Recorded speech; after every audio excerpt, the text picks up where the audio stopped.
Hello friends, welcome to NS classes. My name is Neetu. आज की video में हम बात करेंगे मॉक टेस्ट सॉल्यूशन 4 के बारे में। आप सभी को पता है कि हम जो है मॉक टेस्ट कर रहे हैं। एक दिन आपको टेस्ट मिलता है, नेक्स्ट डे जो है मैं उसका आपको सॉल्यूशन करवाती हूँ। टेस्ट आपको जो है टेलीग्राम ग्रुप पे मिल जाता है, सभी बच्चे जो है उसको अटेम्प्ट कर सकते हैं। ठीक है, तो 3 टेस्ट हमारे हो चुके हैं जिनका मैं सॉल्यूशन करवा चुकी हूँ। आज का जो पेपर जो मैं सॉल्यूशन डिस्कस करवा रही हूँ आपका 4th जो है टेस्ट हुआ है। उसके अंदर आपके डिजिटल था, डीबीएमएस और एसक्यूएल के क्वेश्चन थे। तो सभी को जो है हम डिटेल में कर लेते हैं कि भाई डिजिटल से कैसे क्वेश्चन आएंगे एग्जाम में, डीबीएमएस और एसक्यूएल से कैसे क्वेश्चन आएंगे। तो देख लेते हैं। सभी बच्चों को जो है कमेंट करके बताना है किसके जो है 100 में से कितने मार्क्स बने। आई थिंक 101 टोटल 101 क्वेश्चन है यहाँ पर।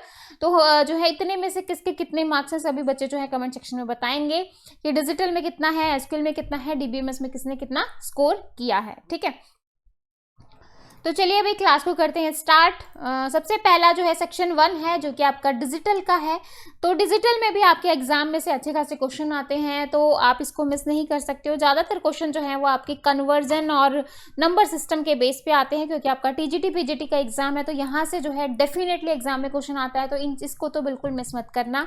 सबसे पहला क्वेश्चन है भाई आपका सेक्शन 1 का, which number system has base 16। कौन सा नंबर सिस्टम है जिसका बेस जो है वो 16 होता है। आप सभी को पता है कि भाई बेस 2 भी होता है जिसको आप बाइनरी कहते हो, फिर 10 भी होता है जिसको आप जो है डेसिमल कहते हो, 8 भी होता है जिसको आप ऑक्टल कहते हो, फिर 16 यहाँ पर पूछा है, 16 को आप क्या कहते हो, हेक्साडेसिमल। ठीक है, यहाँ पर क्या होता है 0 to 9 तो नॉर्मल होता है, लेकिन जैसे ही 10 आ जाता है 10 को हम लिखते हैं ए, 11 आ जाता है उसको लिखते हैं बी, 12 आ जाता है उसको लिखते हैं सी, 13 आ जाता है उसको लिखते हैं डी, 14 को लिखेंगे ई और 15 को लिखते हैं एफ। यानी कि लास्ट का जो 10 to 15 है वो आपका जाता है ए से लेके एफ तक। ठीक है, तो ये चीज़ याद रखनी है। क्या पता ये पूछ ले कि आप एफ को जो है हेक्साडेसिमल में कैसे रिप्रेजेंट करते हैं, ई को कैसे करते हैं। बेसिक चीज़ें हैं, लेकिन आपको पता होनी चाहिए क्योंकि आपका जो लेवल है वो ऐसा ही है। पता चले आपने बहुत हाई लेवल कर लिया और ये बेसिक चीज़ें करना भूल गए तो भी आपको दिक्कत हो जाएगी। तो आपको ये सारी चीज़ें क्लियर आउट होनी चाहिए। तो बेस 16 किसका होता है भाई, हेक्साडेसिमल का होता है। बहुत ही ईजी क्वेश्चन था, इतना ईजी था भाई, बच्चे को पता होगा, जिन्होंने बेसिक कंप्यूटर पढ़ा है उसको भी पता होगा कि बेस 16 जो है वो का होता है। तो ये तो फ्री का मार्क्स है आप सभी के लिए, है ना। क्वेश्चन बहुत ही इजी था। नेक्स्ट क्वेश्चन देखते हैं। नेक्स्ट क्वेश्चन पूछ रहा है what is digital to analogue converter. Digital to आप जो है डिजिटल से एनालॉग में कन्वर्ट कर रहे हैं। तो डिजिटल और एनालॉग होते क्या है, एक बार वो देख लो। एनालॉग में क्या होता है, इस तरीके से आपके सिग्नल जो है वो कंटिन्यूअस वे में चलते हैं। यहाँ पर कुछ रुकावट नहीं, मतलब ये कंटिन्यूअसली चले जा रहे हैं। ठीक है, डिजिटल फॉर्मेट क्या होता है आपका कि भाई ये है आपका, यहाँ से ये चला, फिर जो है ये 0 हो गया, फिर 1 हो गया, फिर 0 हो गया, फिर 1 हो गया, फिर 0, फिर 1। इस तरीके से ये 1 है, ये 0 है, ये 1 है। आपने देखा है डिजिटली, जैसे जो हमारी बाइनरी जो नंबर होते हैं, हम एक बार 1 एक बार 0, 1 0। तो ऐसे ही जो है ये डिजिटल में होता है कि भाई एक बार हाई हो जाएगा, फिर लो, फिर हाई, फिर लो, इस तरीके से। ठीक है, तो ये डिजिटल हो गया, ये आपका एनालॉग है। अब पूछा है डिजिटल टू एनालॉग कन्वर्टर आप इस डिजिटल से किस में कन्वर्ट कर रहे हो, एनालॉग में। तो क्या होगा, store digital data on the computer. Digital data को स्टोर कर देगा कंप्यूटर पे। It convert alternating current, AC current into direct current. It convert electric power into mechanical power. It takes the digital data from an audio, मतलब ये क्या करेगा, digital data को लेगा और उसको कन्वर्ट कर देगा यूजफुल फॉर्म, यानी कि जो भी आपके जो भी फॉर्म बोलिए उसमें जो है वो चेंज कर देगा। तो यहाँ पर जो आपका आंसर आ जाएगा वो हो जाएगा भाई डी ऑप्शन। ठीक है, क्लियर है भाई। ओके, नेक्स्ट क्वेश्चन देखो। 3 क्वेश्चन बोल रहा है कि आपको हेक्साडेसिमल नंबर दे रखा है, ये 4 ऑप्शन दे रखे हैं। बोल रहा है इनमें से जो है आपको बताना है कि ये कौन सा जो है इसके इक्विवेलेंट है, यानी कि बराबर है। तो ये देखो चारों के चारों ऑप्शन में आपको ऑक्टल गिवन है। तो सीधी सी बात ये है कि आपको हेक्साडेसिमल से नंबर को किस में चेंज करना है, ऑक्टल में चेंज करना है। तो आपको पता है कि ऑक्टल का जो बेस होता है वो 8 होता है और हेक्साडेसिमल का बेस होता है 16। तो 16 में जो हेक्साडेसिमल होता है उसमें आपके पेयरिंग होती है 4 की, यानी कि 1 0 1 0, इस तरीके से 4 की पेयर करते हैं। अगर ऑक्टल की बात करें तो ऑक्टल में हम 3 की पेयरिंग करते हैं। ठीक है, अब हमें क्या करना है, जब आप हेक्साडेसिमल से डेसिमल में चेंज करो तो सबसे पहला काम आपको क्या करना होता है, जो भी आपको नंबर गिवन, अगर हेक्साडेसिमल नंबर दे रखा है या ऑक्टल दे रखा है, तो आपका पहला स्टेप ये होना चाहिए कि आपको उस नंबर को किस में चेंज करना है, बाइनरी नंबर में। तो स्टेप 1 में आपको इसको किस में चेंज करना है, बाइनरी में। तो देखो अब कैसे लिखते हैं, मैं आपको एक बार लिखने का तरीका बता देती हूँ। अब हेक्साडेसिमल में कितनी बिट होती है, 4 बिट। कितनी बिट होती है, 4। अब 4 को आपको क्या करना है कि भाई जैसे 16 बिट है, क्योंकि 4 बिट आप लेते हो तो यहाँ पर 2 की पावर 4, क्योंकि 0 और 1 की फॉर्म में आपका डेटा होता है, तो 2 की power 4 is equal to 16। Total जो है आपके कितनी बनेंगे, 16। तो देखो भाई 8 बार 0, 2 3 4 5 6 7 8, 8 बार 1, 1 2 3 4 5 6 7 8। ठीक है, अब क्या करोगे, मतलब 16 का आपने हाफ किया तो क्या कर दिया, 8 बार 0, 8 बार 1। अब आप क्या करोगे, ये जो 8 है ना, इसको फिर से हाफ कर दोगे, तो कर दो 1 2 3 4। अब जो नीचे 4 है उसको 1 कर दोगे, 1 1 1। अब नीचे जो 4 बार 1 है उसको आप 4 बार 0 लिखोगे, क्योंकि 4 बार 0 4 बार 1। ठीक है, अब ये जो 4 0 हैं, अगेन इनको जो है पार्ट में डिवाइड कर दोगे, तो 2 बार 0, 2 बार 1, 2 बार 0, 2 बार 1, 2 बार 0, 2 बार 1, 2 बार 0, 2 बार 1। ठीक है, अब क्या करोगे, 2 0 का single 0 single 1, single 0 single 1, single 0 single 1, single 0 single 1, single 0 single 1, single 0 single 1, single 0 single 1 0, last में आपका 1 आ जाएगा। ठीक है, इस तरीके से जो है आपको इसको बनाना है। अब देखो भाई, इस तरीके से जब आप बना लोगे तो ये होता है 0, ये होता है 1, ये 2, ये 3, ये 4, ये 5, ये 6, ठीक है, ये 7 8 9 10 11 12, इस तरीके से आपको जो है इसकी पेयर जो है नंबरिंग करनी है। जब आप ये कर लोगे तो जो भी आपको गिवन है वो एज इट इज बिट की फॉर्म में चेंज करो और इसके अंदर लिख दो। ठीक है, आपको ये तो समझ में आ गया कि हम जो है कैसे लिखते हैं। अब देखो ई क्या होता है आपका, ई मैंने आपको बताया था कि ये होता है आपका 14, और 14 को आप कैसे लिखते हो, ये आपका 14 है। ठीक है, 1 को कैसे लिखते हो, सबसे पहले होता है 0, जिस 0, फिर होता है 1, 0 से लेके 15 तक की बिट होती है ना, तो सबसे पहले 0 होता है फिर 1 होता है, तो 0 को लिखते हो 4 बार 0, 1 को क्या लिखोगे 3 बार 0 और 1, तो क्या हो जाएगा 3 बार 0 और 1, तो ये 1 हो गया, ये आपका ई हो गया। ठीक है, पॉइंट के बाद 4 को क्या लिखते हो 0 1 0 0, और 3 को क्या लिखते हो 0 0 1 1। क्लियर है भाई। अब क्या करोगे, ऑक्टल में आपके पेयरिंग होती है 3 3 की, किसकी पेयरिंग होती है 3 3 की, तो 3 3 के पेयर कर दो। तो भाई मैंने इधर से ये पेयर किया 3 का, फिर मैंने ये किया, अब 0 0 का तो कुछ होगा नहीं, तो यहाँ से ये आपका बन गया 3 और यहाँ से बन गया ये 6। ठीक है, क्या बन गया 3 और 6। ठीक है, तो अब आपको ये पता चल गया कि पॉइंट से जो पहले आएगा वो क्या आएगा 3 और 6 आएगा। तो देखो भाई सी और डी ऑप्शन तो कट हो गया, सी और डी तो कट हो गया, क्योंकि भाई 35 तो नहीं बन रहा, 36 बन रहा है पॉइंट से जो इधर वाला नंबर है। अब आप क्या करोगे, पॉइंट से उधर वाले के भी 3 3 के पेयरिंग करोगे, क्योंकि आपको अगेन जो है दो ऑप्शन में डाउट है। अगर 3 6 एक ही ऑप्शन होता तो आपको पीछे वाले चेक करने की जरूरत ही नहीं थी, लेकिन यहाँ पर 2 ऑप्शन है। अब कौन सा सही है वो तो आप पीछे वाले को करके ही निकालोगे। तो भाई ये 2 का पेयर बनाया, ये 2 का पेयर, सॉरी ये 3 3 के पेयर, आपने 3 3 के पेयर बना दिए। तो 0 1 0 आपका क्या होता है 2, फिर होता है 0, और 1 1 0 आपका क्या होता है 6। तो ये जो है आपका क्या आ जाएगा, ऑक्टल की रिप्रेजेंटेशन आ जाएगी, ये हेक्साडेसिमल से ये। अब कौन सा ऑप्शन है भाई आपका, बी ऑप्शन है, तो आपका आंसर भी क्या आ जाएगा बी। क्लियर है भाई, क्लियर है। कोई डाउट है तो आप कमेंट सेक्शन में पूछ सकते हैं, बहुत ही ईजी है, बस समझाने में थोड़ा टाइम लगा, लेकिन अगर आपको आता होगा तो आपको सेकंड भी नहीं लगेंगे क्वेश्चन को सॉल्व करने के लिए। ठीक है, तो आपको जो ये लिखना होता है कि भाई 16 को कैसे लिखते हैं, 1 को कैसे लिखते हैं, 15 को कैसे लिखते हैं, सी को कैसे लिखते हैं, ये चीज़ आप एक बार याद कर लो। बस एक बार आपने ये याद कर ली तो आपको कुछ मतलब टाइम भी नहीं लगेगा, सेकंड भी नहीं लगेगी क्वेश्चन को सॉल्व करने के लिए। ठीक है, नेक्स्ट क्वेश्चन देखो, how many entries will be truth table in 4 input NAND gate, की कितनी जो है आपकी एंट्रीज होंगी। तो मैंने आपको बताया था कि भाई 4 इनपुट है तो 0 और 1 2 केस हो सकते हैं, तो अगेन जो है बेस क्या हो जाएगा 2, और इसका जो है n हो जाएगा, और n आपका क्या दे रखा है 4 इनपुट, तो 2 की पावर 4 इज इक्वल टू क्या हो जाएगा 16। तो आपका आंसर हो जाएगा भाई डी ऑप्शन। ठीक है, तो नैंड गेट जो है एक यूनिवर्सल गेट होता है और जो परफॉर्म करता है, और ये इसका जो फॉर्मूला है वो क्या हो जाएगा 2 की पावर n। ठीक है, जितनी भी आपको n दे रखे हैं वो आप यहाँ पर लिखोगे और जो है आपका आंसर आ जाएगा। ठीक है, हाँ जी, 5th क्वेश्चन देखो, how many bits are needed to store 1 BCD digit, मतलब एक BCD नंबर को स्टोर करने के लिए आपको कितनी बिट चाहिए।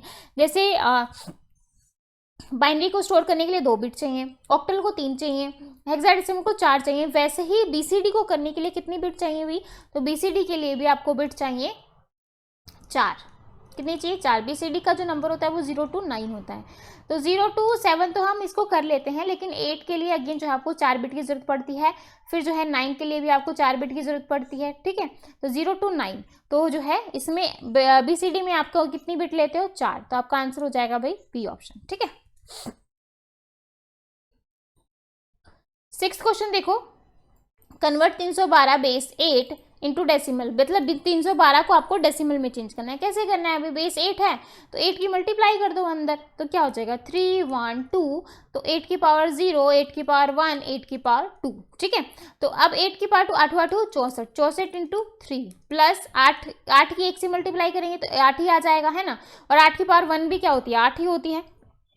8 की पावर 0 क्या होती है? 1, तो प्लस में 1 इंटू 2, तो क्या हो जाएगा 3 चौके 12, 3 चीक 18 और 1 19 प्लस 8 प्लस 2, तो यहाँ से आपका आंसर क्या आ जाएगा भाई 192 प्लस 8 क्या हो जाएगा 200, 200 प्लस 2 दैट इज 202। और बेस क्या आ जाएगा 10, क्योंकि इसने डेसिमल पूछा है तो इसलिए बेस हम इसका क्या लगाएंगे 10 लगाएंगे, ठीक है। तो भाई देखो बी देखो 202 कहाँ है? बी है, तो आपका आंसर क्या हो जाएगा भाई बी ऑप्शन, ठीक है।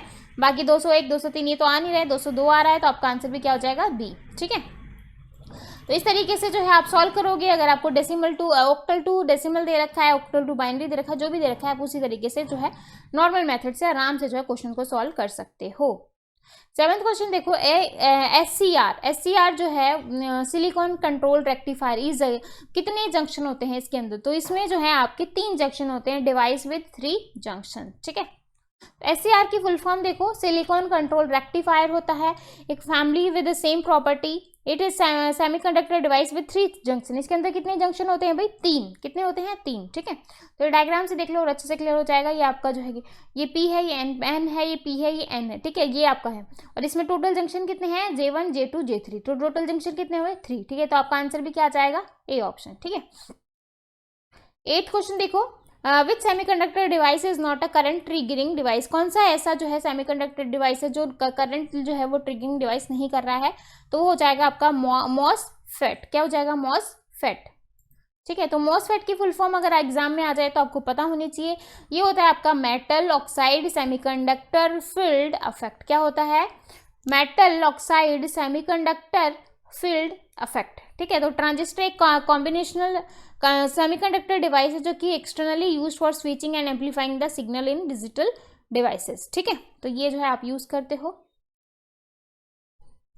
हाँ जी, नेक्स्ट क्वेश्चन देखो भाई 9th question, which of this set are logic gates known on universal gate. तो यूनिवर्सल गेट क्या होते हैं? वो गेट जिनसे आप बाकी के सारे गेट बना सकते हो, ठीक है। तो वो आप ये कहलाते हैं यूनिवर्सल गेट, ठीक है। तो यूनिवर्सल गेट आपके कौन कौन से होते हैं? एक होता है आपका नॉर गेट और एक होता है आपका नैंड गेट, ठीक है। तो क्वेश्चन ये भी आता है कि कितने नैंड गेट से आप कितने नैंड गेट यूज करो कि एंड गेट बन जाए, कितने नैंड गेट यूज करो कि आपका एक्सोर गेट बन जाए, एक्सनोर गेट बन जाए। तो मैं एक टेबल जो है आपको पहले भी मैंने याद करवाई थी, एक बार फिर से मैं यहाँ पर याद करवा देती हूँ आप उस टेबल को। बहुत ही इंपॉर्टेंट टेबल है। सबसे पहले आपको लिखना है नैंड गेट, फिर आएगा आपका नोर गेट, ठीक है। और यहाँ पर लिख लो बाकी के गेट जो जो आपको बनाने हैं, ठीक है। सपोज जो है आपको नैंड गेट से एंड गेट बनाना है, ठीक है। फिर आपको और गेट बनाना है, फिर नोट गेट बनाना है। सॉरी मैंने गलत लिखा भाई, इसको लिखने में ही आपको सही लिखना है ताकि आप इसको अच्छे से कर सको, ठीक है। सबसे पहले आपको लिखना है नोट गेट। क्या बना रहे हो? नोट गेट, ठीक है। फिर एंड गेट, फिर और गेट, फिर एक्सोर गेट और फिर लास्ट में आ जाएगा एक्सनोर गेट। मतलब सबसे पहला और सबसे लास्ट वाला नोट नोट नोर नोर आ जाएंगे, ठीक है। फिर आपको लिखना है, देखो नोट, फिर और एंड को आप क्या बोलते हो? और गेट, है ना। और हिंदी में एंड को और ही बोलते हैं ना हम लोग, है ना। फिर आपका और मैं पहले ये वाला एंड, फिर आपका ये वाला और, ठीक है, फिर एक्सोर और लास्ट में आपका नोर। टोटल ये गेट होते हैं। तो कितने नैंड गेट से आप नोट गेट बना सकते हो? तो आप एक नैंड गेट लगाओगे तो आपका नोट गेट बन जाएगा। 2 नैंड गेट यूज करोगे तो आपका एक एंड गेट बन जाएगा, ठीक है। 3 नैंड गेट यूज करोगे तो और गेट बन जाएगा। 4 नैंड गेट यूज करोगे तो एक्सोर बन जाएगा, और 5 जो है नैंड गेट यूज करोगे तो एक्सनोर बन जाएगा, ठीक है। तो यहाँ पर आपको क्या करना है, बस ये 1 2 3 4 5 ये तो नॉर्मल आपको ऐसे लिखनी है। अगर आपने ये वाला सीक्वेंस सही लिखा तो बस फिर आपको ये टेबल में बहुत ही ईजी रहेगा। सिर्फ आपको ये वाला लिखना सीखना है। देखो टोटल 5 गेट हैं, फर्स्ट पे और लास्ट पे नोर नोर नहीं आना चाहिए, ठीक है। फिर आपका एंड गेट, फिर और, फिर एक्सोर, ठीक है। पहले एंड आएगा, फिर और आएगा, ठीक है। पहले हिंदी वाला और, फिर जो है इंग्लिश वाला और आएगा। तो ये चीज याद रख लेना। पहले जो है हिंदी में और गेट, क्योंकि आपकी हिंदी लैंग्वेज पहले आई थी, है ना, हम भारतीयों के लिए तो हिंदी लैंग्वेज ही है। तो हिंदी पहले हिंदी में और, फिर जो है इंग्लिश में और। तो ये चीज याद रख लेना, और फिर एक और एक्सोर लगा देना, एक और आ जाएगा एक्स के साथ, ठीक है। तो बस अगर आपने ये वाला सीक्वेंस सही लिख दिया तो 1 2 3 4 5 बस ये आपको याद रखना है। आपको बस ये भी नहीं देखना, सीधा आप 1 2 3 4 5 सीधी काउंट लिख देना। फिर ये तो नैंड गेट के लिए था। नोर गेट के लिए क्या करोगे, यहाँ पे 1 है तो यहाँ पे 1 आ जाएगा, ठीक है। यहाँ पे नीचे 3 है तो यहाँ पे 3 आ जाएगा, और ये 2 जो है वो इस तरीके से, मतलब ये 2 नंबर जो है वो क्रॉस में, ये 3 ऊपर चला जाएगा। मतलब 3 नैंड गेट लगाएंगे तो जो है, सॉरी 3 नोर गेट लगाएंगे तो आपका एक एंड गेट बनेगा, ठीक है। और 2 नोर गेट से आपका क्या बन जाएगा, और गेट बन जाएगा। फिर जो है अगेन आपको इसको फिर से क्रॉस करना है, यहाँ पे 5 और यहाँ पे 4, ठीक है। बस मतलब 1 2 3 4 5 सीधा, फिर उधर 1 एज इट इज आ जाएगा, और फिर जो है 2 और 3 जो आ रहा था, 3 को ऊपर ले जाओगे, 2 को नीचे, उधर 5 को ऊपर, 4 को नीचे। बस ये टेबल याद कर लेनी है। कोई भी कुछ भी पूछे, यूनिवर्सल गेट आपके 2 ही होते हैं, नैंड और नॉर, और पूछेगा तो इन्हीं गेट से पूछेगा। 4 नोर गेट से आपका क्या बनता है, 5 नोर गेट से क्या बनता है, 2 नोर गेट से क्या बनता है, या फिर 2 नैंड गेट से क्या बनता है। तो आप आराम से जो है किसी भी क्वेश्चन का आंसर कर सकते हैं। बहुत इंपॉर्टेंट टेबल है, सभी बच्चे इसको अच्छे से याद कर लें, ठीक है। अब क्वेश्चन आया था यूनिवर्सल गेट का, तो ऑब्वियसली आपका आंसर हो जाएगा डी ऑप्शन, ठीक है। 10th क्वेश्चन देखो, एडिशन करना है आपको, बाइनरी नंबर दे रखे हैं। तो एडिशन जब आपको बाइनरी नंबर का करना हो तो भाई ये चीज याद रख लो, एडिशन में आप क्या करते हो, ए बी, यहाँ पे सम लिख दो, ठीक है। तो बाइनरी नंबर क्या होते हैं, या तो 0 0 को ऐड करोगे, 0 0 को ऐड करोगे तो 0 ही मिलेगा, 0 1 को ऐड करेंगे तो 1 ही आएगा, जब 1 और 0 को ऐड करेंगे तो 1 ही आएगा, जब 1 और 1 को ऐड करेंगे तो क्या हो जाएगा, 0 आ जाएगा, और 1 जो है वो आपका कहाँ चला जाएगा, कैरी में, ठीक है। मतलब जो कैरी आप लेते हो ना, हम मैथ्स में करते हैं, हसल बोलते हैं, उधारा बोलते हैं, जो भी बोलते हैं, ठीक है। मतलब एक हसल चली जाएगी जिसको आप कैरी बोलते हो, ठीक है। बोरो तो एक आप जब आपको कम पड़ जाए तो आप बोरो लेते हो, ठीक है। तो वो आप सब्ट्रैक्शन में करते हो। तो देखो यहाँ 3 डिजिट को ऐड करने में कोई दिक्कत नहीं है। 1 1 के लिए जो है नॉर्मल आप नीचे 0 लिखोगे। तो अब इनको करके देखो, 1 0 1 0 0 1, तो 0 1 0 0 1 1, ठीक है। तो पहले पे ही आपको कौन सी कंडीशन मिल गई, ये वाली। तो 1 1 का सम क्या होता है, 0, और 1 आपका कहाँ चला जाता है, कैरी ऊपर चला जाता है, ठीक है। अगेन 1 1 आपका क्या हो जाएगा, 0 हो जाएगा, और 1 आपका वापस कहाँ चला जाएगा, नेक्स्ट वाले पे। तो अब देखो 1 0 को ऐड करूंगी, 1 0 को मैंने ऐड किया तो सम क्या होगा, 1, ठीक है। तो यहाँ पे आ गया 1, इन दोनों को ऐड करने के बाद आपको क्या मिला, 1, फिर 1, फिर अगेन 1 और 0 को ऐड करेंगे तो आपको क्या मिलेगा, 1 मिलेगा। समझ में आया? तो सीधा जो है 1 0 0 का भी सम जो है वो 1 ही होता है, ठीक है। अब देखो 1 और 0 1, 0 और 1 1, 1 और 0 1, तो आपका आंसर क्या जाएगा भाई, देख लो कहाँ मैच कर रहा है, बी वाला ऑप्शन मैच कर रहा है, तो आपका आंसर होगा भाई बी ऑप्शन, ठीक है। क्लियर है? क्लियर है? सम कैसे करते हैं, बस ये सम जो है याद रख लेना, जो मैंने अभी यहाँ पर आपको करके दिखाया है। नॉर्मल सबका सेम रहता है, 0 0 पे 0 मिलेगा, 0 1 पे 1 मिलेगा, 1 0 को ऐड करेंगे तो 1 मिलेगा, लेकिन सिर्फ 1 और 1 की कंडीशन में आपको 0 मिलता है, और 1 जो है वो आपका अगेन ऊपर चला जाता है कैरी के लिए। बस इतना याद कर लोगे, किसी का भी सम आप आराम से कर सकते हो, ठीक है। तो इसका आंसर बी हो जाएगा। 11th क्वेश्चन देखो, यहाँ पर आपको बाइनरी सब्ट्रैक्शन करना है। सब्ट्रैक्शन में भी अगेन आपको क्या करना है भाई, इस तरीके से कुछ रूल्स हैं।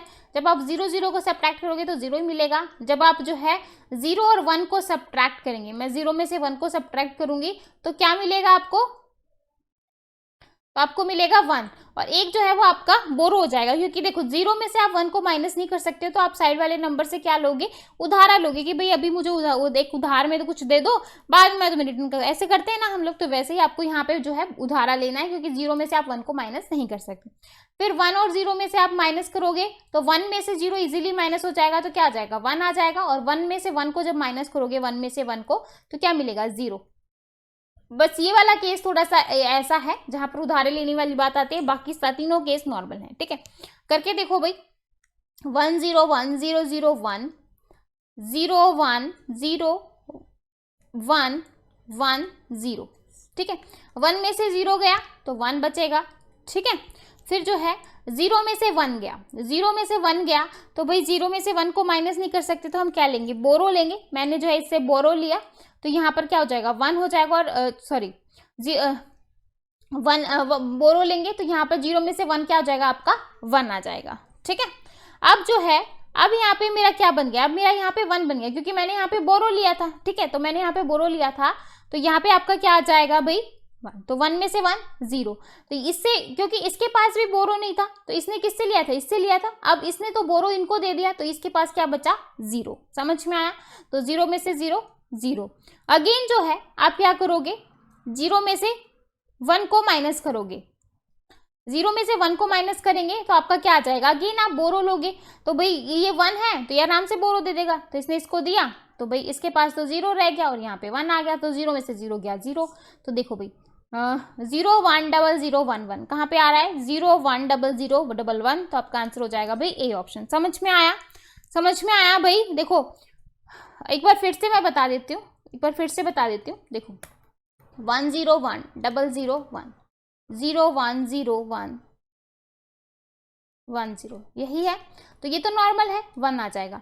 अब यहाँ पे देखो 0 में से 1 माइनस करते हैं तो 1 आता है, तो ये उधारा किससे लेता है, अब इससे हेल्प मांगेगा। इसने बोला कि भाई मेरे पास खुद ही नहीं है, मैं कैसे हेल्प, तो ये किससे लेगा, इस वाले से, तो इसने एक इसको दे दिया एक इसको दे दिया, है ना, मतलब दोनों के पास आ गए। तो अब 0 में से 1 गया यहाँ पे 1, अब यहाँ पे 1 में से 1 जाएगा तो क्या आ जाएगा 0 आ जाएगा, और जो है यहाँ पर आपका क्या हो जाएगा भाई 0 रह जाएगा, क्यों, क्योंकि तो उधारा दे चुका है, अगेन इसको फिर से बोरो लेने की जरूरत पड़ गई तो यहाँ पे आपका 0 आ जाएगा। ठीक है, क्लियर है भाई, ऐसे हम इस क्वेश्चन को सॉल्व करेंगे। एक्सप्लेनेशन भी देख सकते हो, तो 1 में से 0 गया 1, बाकी सारे आपके सेम रहेंगे, बस ये वाला जो केस है बस इस पे थोड़ा सा आपको ध्यान देना है, बाकी सारा सेम सही है। ठीक है, अब मल्टीप्लीकेशन कैसे होगी, नॉर्मल जैसे आप मल्टीप्लाई करते हो वैसे आपको मल्टीप्लाई करनी है, तो 1 0 की मल्टीप्लाई 0 0 1 की 0 1 1 की 1 और 0 0 की 0।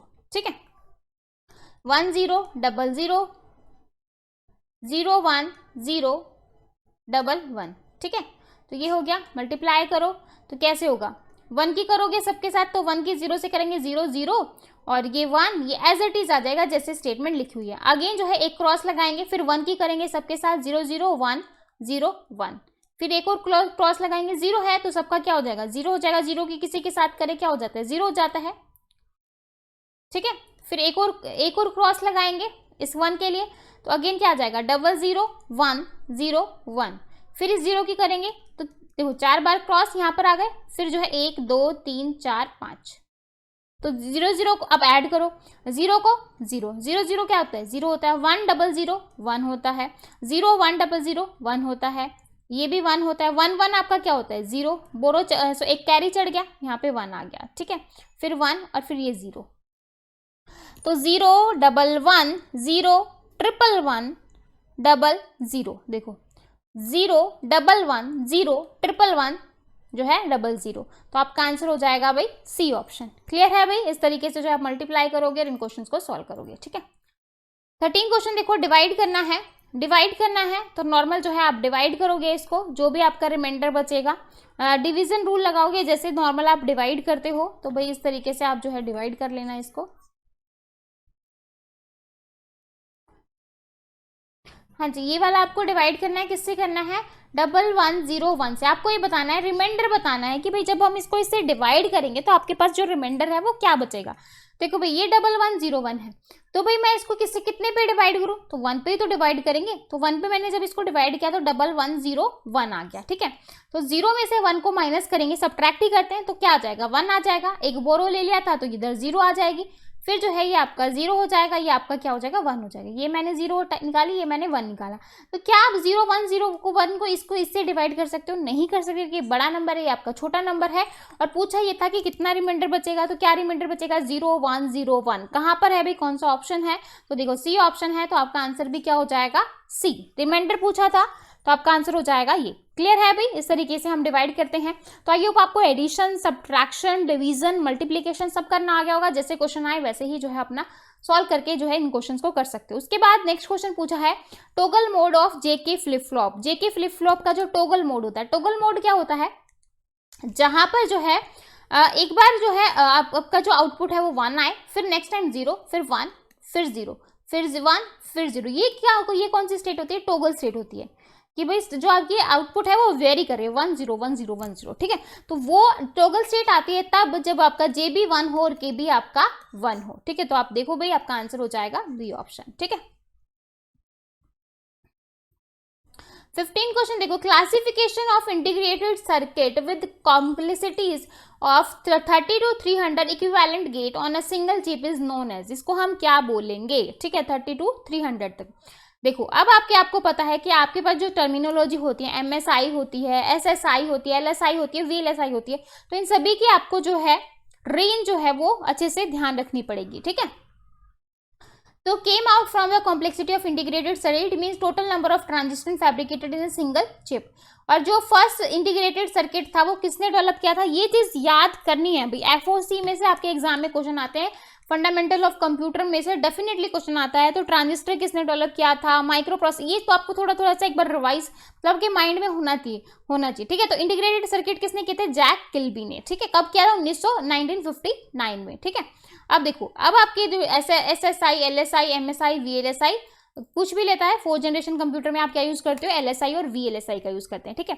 तो MSI जो होता है वो आपका मीडियम स्केल इंटीग्रेशन होता है। क्या होता है, मीडियम स्केल इंटीग्रेशन होता है, जिसमें आपके चिप जो है 30 से लेके 300 के बीच में, यानी कि इतने जो है गेट आपके लगे होते हैं, चिप होते हैं, काउंटर होते हैं, मल्टीप्लेक्सर होते हैं, इन रजिस्टर्स होते हैं, ठीक है। क्लियर है, 30 से लेके 300 तक। जब LSI की बात करते हैं यानी कि लार्ज स्केल इंटीग्रेशन की, तो लार्ज स्केल इंटीग्रेशन में ये जो 300 है जो आपका मीडियम का है, देखो सबसे पहले आपका स्मॉल आता है, पहले आप जो है स्मॉल का याद करो, ठीक है। स्मॉल के बाद आपका मीडियम, मीडियम के बाद आपका लार्ज, और लार्ज के बाद आपका जो है वेरी लार्ज, ठीक है। तो ये ऐसे जो है आप सीक्वेंस में याद कर लो। तो जो स्मॉल वाला है, स्मॉल वाले में जो गेट यूज होते हैं 3 से लेके 30 तक, ठीक है। मीडियम वाले में 30 से 300, लार्ज वाले में 300 से लेके 3000, और वेरी लार्ज में 3000 से जो ज़्यादा हो जाएंगे वो आपके वेरी लार्ज में यूज़ करते हैं, जिसमें आपके जो बिट हैं वो 16 बिट 32 बिट प्रोसेसर आप यूज़ करते हो। ये करते हो कि नहीं करते, ठीक है, 4th जनरेशन में। तो बस वही है, ये चीज़ बस याद कर लेना। सबसे पहले small scale integration, medium scale integration, large scale और वेरी लार्ज स्केल। स्मॉल में 3 से 30, मीडियम में 30 से 300, लार्ज में 300 से 3000, और जो वेरी लार्ज में है 3000 से ज़्यादा, ठीक है, जिसमें आपका जो माइक्रो प्रोसेसर है वो 16 बिट 32 बिट के आ जाते हैं, ठीक है। तो LSI में आपका 8 बिट का था, क्लियर है भाई। तो इसमें आपके logic gate, flip flop, small scale यानी कि स्मॉल वाले में, और MSI में आपके जो है मल्टीप्लेक्सर, काउंटर, रजिस्टर, ये सब आ गए थे, ठीक है, समझ में आया। मीडियम में आपके जो है काउंटर थे, मल्टीप्लेक्सर, रजिस्टर थे। स्मॉल में आपके जो है नॉर्मल आपके गेट्स थे, फ्लिप फ्लॉप वगैरह थे, ठीक है।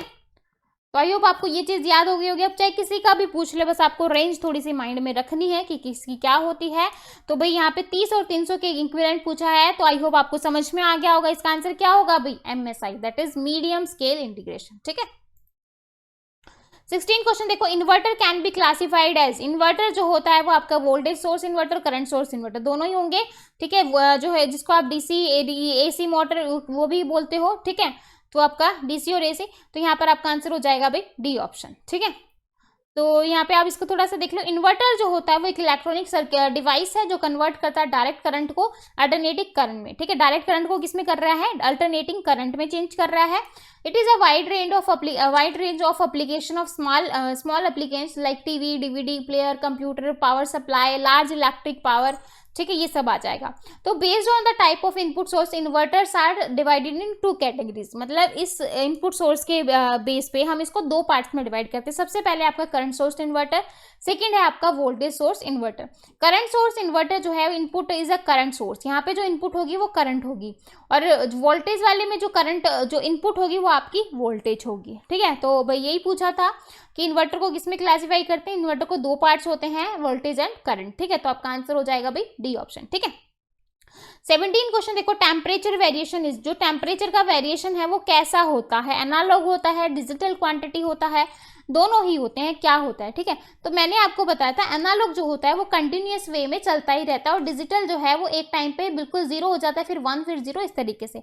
तो जो आपका टेम्परेचर है वो आपका क्या होता है, वो आपका एनालॉग क्वांटिटी होती है, ठीक है, जो कि एक कंटिन्यूअस जो है वो चलती रहती है। तो आपका आंसर हो जाएगा ए ऑप्शन, ठीक है।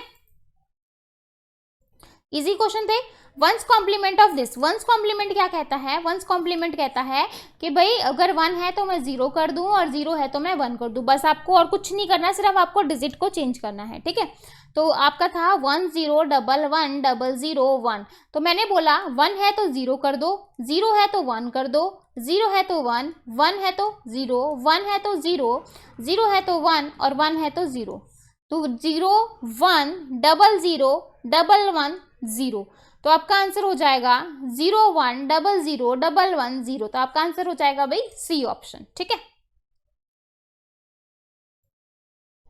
नेक्स्ट 19 क्वेश्चन देखो, टूज कॉम्प्लीमेंट ऑफ दिस। अब देखो पहले हमने वंस कॉम्प्लीमेंट किया, वंस कॉम्प्लीमेंट कहता है कि भाई 1 का 0, 0 का 1। अब जब हम वंस कॉम्प्लीमेंट करने के बाद टूज कॉम्प्लीमेंट कहता है कि इसका जो पहला स्टेप होता है स्टेप 1 कहता है कि भाई जो भी आपको जो भी नंबर दे रखा है उसका पहले वंस कॉम्प्लीमेंट करो। वंस कॉम्प्लीमेंट करने के बाद सेकेंड स्टेप कहता है कि उसमें जो है आप ऐड कर दो +1। भाई वंस कॉम्प्लीमेंट करने के बाद अगर आप उसमें +1 कर देते हो तो भाई आपका आंसर क्या आ जाएगा, टूज कॉम्प्लीमेंट बन जाएगा। तो करो भाई इसको। फिर जब ये वाला मेथड करवा दूंगी उसके बाद मैं एक शॉर्ट मेथड भी बताऊंगी जिससे जो आप एग्जाम में डायरेक्ट कर सकते हो, आपका टाइम जो है वो यहाँ पर सेव हो सकता है, ठीक है। तो मैंने जो है पहले इसका वंस कॉम्प्लीमेंट किया, फर्स्ट स्टेप मेरा कहता है वंस कॉम्प्लीमेंट। तो कर दो, 2 बार 1 है तो 2 बार 0 लिख दिया, 1 बार 0 है तो 1 लिख दिया, 2 बार 1 है तो 2 बार 0, 1 बार 0 है 1 और फिर 0, ठीक है। तो ये जो है ये आपका क्या बन गया, 0 1 0 0 1 0 0। तो ये आपका बन गया भाई वंस कॉम्प्लीमेंट। अब मैं इसका जो है टूज कॉम्प्लीमेंट बनाने के लिए मैं इसको मैं क्या करूंगी, +1 को ऐड करूंगी। तो 1 0 1 0 0 1 0। तो भाई देख लो 0 1 0 1। तो आपका आंसर हो जाएगा डी ऑप्शन, ठीक है। तो ये था आपका क्वेश्चन भाई। अब मैं इसका शॉर्टकट बताने वाली थी। देखो जब आपको टूज कॉम्प्लीमेंट डायरेक्ट करना हो, ना वंस कॉम्प्लीमेंट निकालने की जरूरत है ना ही +1 ऐड करने की जरूरत है। आप क्या करोगे, ये आपके पास नंबर, मैं इसको इरेज कर देती हूँ भाई, ठीक है। ये मेरे पास नंबर है 1 0 1 1 0 1 1। तो मैं क्या करूंगी, जब मुझे पहला 1 मिल जाएगा, ये ट्रिक है भाई, आप जो है लेफ्ट इधर से चलो, जैसे ही आपको पहला 1 मिल जाता है, जैसे ही आपको पहला 1 मिल जाता है उसको आप एज इट इज रखो और पीछे की सारी डिजिट को जो है चेंज कर दो, 1 का 0 0 का 1। मतलब आप जो है इधर से चलो फर्स्ट डिजिट तक, जहां वहां तक चलो जब तक आपको पहला 1 नहीं मिल जाता। जैसे ही आपको पहला 1 मिलता है आप उसको जो है एज इट इज रखो और बाकी पीछे वाली सारी डिजिट को चेंज कर दो। तो भाई 1 का हो जाएगा 0 0 का 1 1 1 का 0 0 1 0। बस ये नॉर्मल था, डायरेक्ट है, बस बताने में थोड़ा टाइम लग रहा है। अदरवाइज अगर आपको एक बार ये स्टेप आ गया तो जैसे मैं यहाँ पर कहूँ कि आपको निकालना है 1100 का टूज कॉम्प्लीमेंट निकालो, ठीक है। तो जब आप इसका टूज कॉम्प्लीमेंट निकालोगे इधर से चलोगे जब तक आपको पहला 1 नहीं मिल जाता। तो भाई जब तक आपको पहला 1 नहीं मिल जाता तब तक जो है जितनी भी डिजिट आपको पहले मिलते हैं उनको एज इट इज लिखते जाओ। जैसे ही पहला 1 मिला उसको भी एज इट इज लिख दो और जो पीछे वाली जितनी भी डिजिट है उनको चेंज कर दो। तो 1100 का जो वंस कॉम्प्लीमेंट हो जाएगा वो क्या हो जाएगा भाई 0 1 0 0, ठीक है। क्लियर है भाई। आप इसका जो है 1100 का करके भी देख सकते हो। 1100 का जो है पहले वंस कॉम्प्लीमेंट करेंगे तो डबल वन हो जाएगा, फिर इसमें प्लस 1 ऐड करेंगे तो 110, फिर 1 कैरी हो जाएगा 110, फिर 1 फिर 1 0। तो ये स्टेप आपके जो है सारे बच जाएंगे अगर आपको पहले पता चल गया। मतलब पहले 1 तक जो है जितनी भी डिजिट आते हैं उनको एज इट इज लिखते जाओ, और फिर जैसे ही पहला 1 मिलता है उसके बाद की सारी डिजिट को चेंज कर दो। एक और बता देती हूँ ताकि आप जो है 1-2 क्वेश्चन की आप खुद प्रैक्टिस कर लेना। सपोज मैं लिखती हूँ 1100 100। इसका जो है आपको 2's कॉम्प्लीमेंट करना है। तो इसको जब आप 2's कॉम्प्लीमेंट करोगे तो मैंने कहा था भाई जब तक हम वैल्यूज को एज इट इज लिखते जाएंगे जब तक आपको पहला 1 नहीं मिल जाता। तो भी मैंने यहाँ पर 0 लिखा, 0 लिखा, जैसे ही पहला 1 लिखा उसको भी एज इट इज लिख लो, और जो पीछे की जो जितनी भी डिजिट है उनको पलट दो। तो भी 2 बार 0 है तो 2 बार 1, और 2 बार 1 है तो 2 बार 0। तो ये जो है आपका 2's कॉम्प्लीमेंट बन जाएगा। क्लियर है भाई। बाकी आप प्रैक्टिस करके देख लेना, जो आपको मेथड ईजी लगे वो आप कर लेना, ठीक है। 20 क्वेश्चन है एन ओवरफ्लो ओवरफ्लो क्या होता है? User input problem, hardware problem, software problem, या फिर जो है इनपुट आउटपुट प्रॉब्लम। तो जो आपका ओवरफ्लो होता है वो आपकी एक क्या होती है? सॉफ्टवेयर प्रॉब्लम होती है। क्या होती है? सॉफ्टवेयर प्रॉब्लम, ठीक है। That take place when processor can not response the output accurately when it get out of the range. भाई ओवरफ्लो होना क्या होता है? ओवरफ्लो मतलब भाई मेरे पास इतनी कैपेसिटी थी, मतलब मेरा ये कंटेनर जो है वो इसमें 5 किलो चीज आ सकती है। भी कोई आपके पास डब्बा है उसमें 5 किलो आ सकती है, जब आप उसमें 6 किलो लगाओगे तो जो ऊपर वाला एक्स्ट्रा पार्ट है वो नीचे ही तो जाएगा जमीन पे। ओवरफ्लो हो रहा है भाई, उसमें जगह नहीं है, आउट ऑफ रेंज चला गया है, लेकिन फिर भी आप कर रहे हो। तो ये जो प्रॉब्लम है आपकी इससे होती है सॉफ्टवेयर रिलेटेड, ठीक है। 21 देखो, digital circuit that can store only 1 bit is. जो डिजिटल सर्किट है वो सिर्फ 1 बिट को स्टोर करता है। तो 1 बिट को आपका कौन स्टोर करता है? आपको पता हो, अपने पढ़ा हो, तो 1 बिट को हमारे फ्लिप फ्लॉप स्टोर करते हैं। फ्लिप फ्लॉप जो होते हैं वो सिर्फ 1 बिट को स्टोर करते हैं, ठीक है। तो ये चीज याद रख लेना, जो फ्लिप फ्लॉप की मेमोरी होती है वो 1 बिट ही होती है। 23 देखो, एक्सेस 3 कोड फॉर 583 का आपको एक्सेस 3 कोड निकालना है, ठीक है। तो एक्सेस 3 फॉर 583, तो आप क्या करोगे? एक्सेस 3 के लिए हम इसमें क्या ऐड कर देंगे? 33 को ऐड कर देंगे। तो भाई कर दो। अब 583 को बाइनरी में लिखो, 5 को लिखोगे, क्या लिखोगे? 0 1 0 1, ठीक है। 8 को क्या लिखोगे? 1 0, और 4 को क्या लिखोगे? 0 1 0 0, ठीक है, यही होगा। अब इसमें जो है 3 ऐड कर दो, ठीक है। 3 ऐड करेंगे तो क्या हो जाएगा? 0 0 1 1 0 0 1 1 0 0 1 1, ठीक है। ऐड कर दो तो क्या हो जाएगा? 1 1 1 0, ठीक है। ये बन जाएगा 1 1 1 0 1, ठीक है। ये बन जाएगा 1 1 0 1 1 0 1 1 1 0 1 1, ठीक है। तो ये हो गया आपका 8, ये हो गया आपका 11, और ये हो गया आपका 7। अब देखो मैंने बोला 584 में क्या ऐड कर दिया? 3 ऐड कर दिया, यहाँ 3 तो 4 में 3 ऐड किया 7, 8 में 3 ऐड किया 11, 5 में 3 ऐड किया 8। तो डायरेक्ट जो है आप यहाँ से ऐड किया और फिर जो है 8 11 7 को जो है आप बाइनरी में चेंज कर दो, ऐसे कर सकते हो। या नॉर्मल जो है इन सबको बाइनरी में लिख के, और जो है 3 क्या होता है? 3 को आप बाइनरी में क्या कहते हो? 0 0 1 1, यही कहते हो। तो ये ऐड करवा दो, या नॉर्मल आप 3 ऐड कर दो, वो आपकी मर्जी है, आपको जैसे करना हो, जैसे आपको कंफर्टेबल लगे वैसे जो है आप इस क्वेश्चन का आंसर कर सकते हो। लेकिन अगर आपका क्वेश्चन ऐसे होता कि 584 को एक्सेस 3 कोड में लिखो, तो यहाँ पर जो है 584 में से 3 को क्या करते? सब्ट्रैक्ट करते। अगर आपका नंबर पहले और एक्सेस 3 कोड बाद में रखा है तो आप नंबर को सब्ट्रैक्ट करोगे।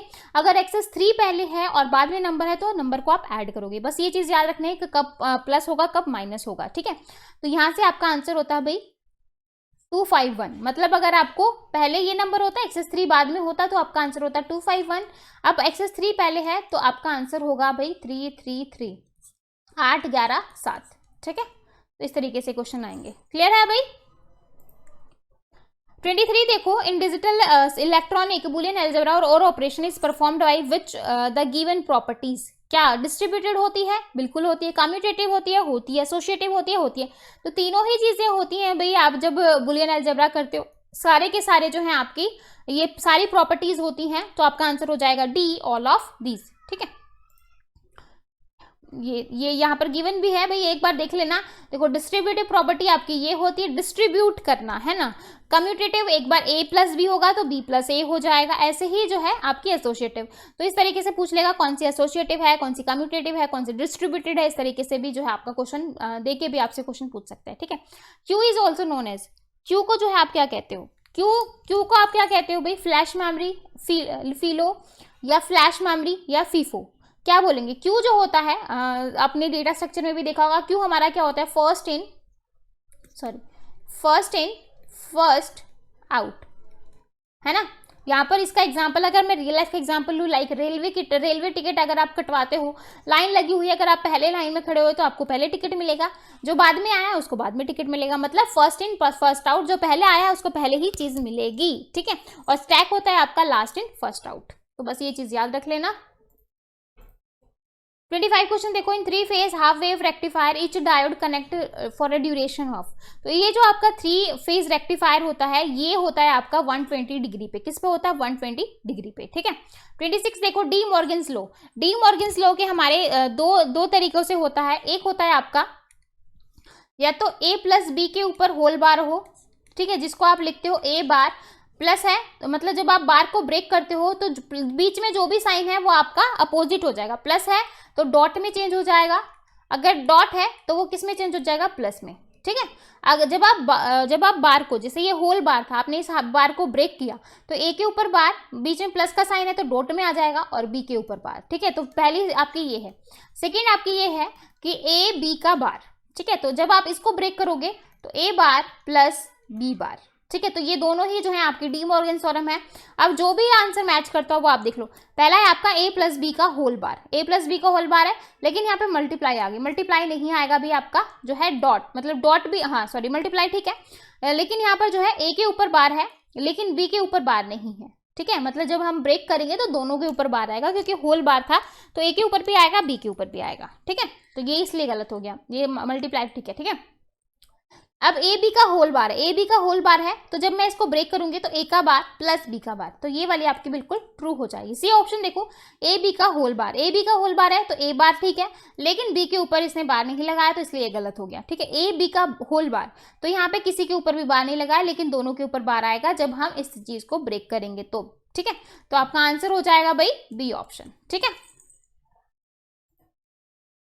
27 क्वेश्चन देखो, the logical sum of two और more two logical product is termed as, इसको हम क्या कहते हैं, बोल रहा है सम ऑफ टू और मोर टू लॉजिकल, सम हम क्या बोलते हैं, उसको हम क्या बोलते हैं, सम ऑफ प्रोडक्ट, क्या बोलते हैं, सम ऑफ प्रोडक्ट। मतलब पहले मैं प्लस करूंगी, अब देखो मैंने A B plus B C, तो ये आपका क्या कहलाएगा, सम ऑफ प्रोडक्ट, सम किया फिर हमने प्रोडक्ट किया, ठीक है। तो यही पूछ रहा है, लॉजिकल सम ऑफ टू और more logical product is termed as, इसको आप एसओपी बोलते हो, that is sum of product, ठीक है।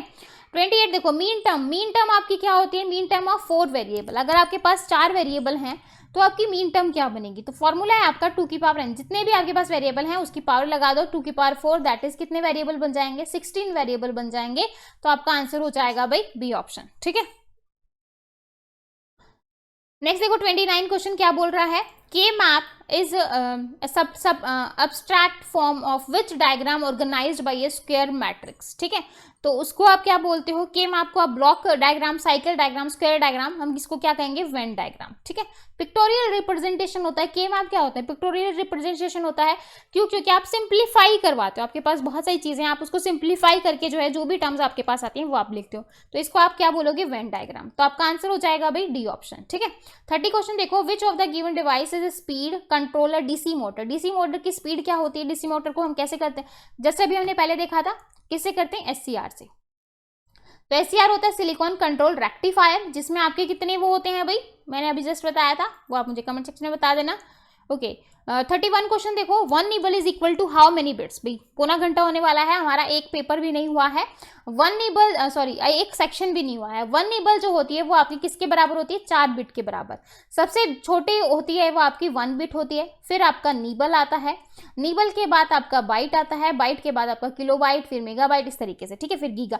तो अब यहाँ पे देखो निबल पूछा है, तो निबल आपका कितने में मिलके बनता है, 4 बिट में, यानी कि बाइट का आधा, ठीक है। तो भाई कितनी बिट होंगी, 4, तो आपका आंसर हो जाएगा ए ऑप्शन, ठीक है। और एक बाइट में कितनी बाइट बिट होती है? 8। नेक्स्ट बोल रहा है suppose the output of XNOR gate is 1। तो आउटपुट जो है एक्सनोर गेट की क्या है? आउटपुट जो है एक्सनोर गेट की क्या है? 1 है। तो इनपुट क्या होगा? तो इनपुट क्या होगा भाई? दो एक्सनोर गेट आपका कहता है जब आपको जब आप सेम इनपुट दोगे तो आपको आउटपुट क्या मिलेगी? 1। सेम इनपुट पे आउटपुट क्या मिलेगी? 1। अब देखो मैं बना के दिखा देती हूँ। A B ये आपका एक्सनोर गेट है। तो 0 0 पे आपको आउटपुट मिलती है 1 और 1 0 पे मिलेगा 0, 0 1 पे मिलेगा 0 और 1 1 पे मिलेगा 1। मतलब जहां पे आपके आउटपुट जो है वो सेम होगी। दो केस में सेम है। ए बी की 0 0 है तो 1 मिलेगी और ए बी की 1 1 है तो आपको 1 मिलेगी। तो जो भी ऑप्शन में है इन दोनों में से तो आप उस पर टिक कर सकते हो। ए 0 है, बी 1 है, तो यहाँ पर तो आपको क्या मिलेगा भाई?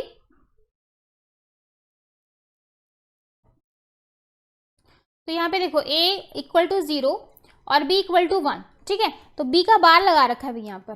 तो ये तो होगा नहीं क्योंकि डिफरेंट आउटपुट है। तो भाई आपकी इनपुट तो आपको क्या मिलेगी? 1 मिलेगी, सॉरी 0 मिलेगी।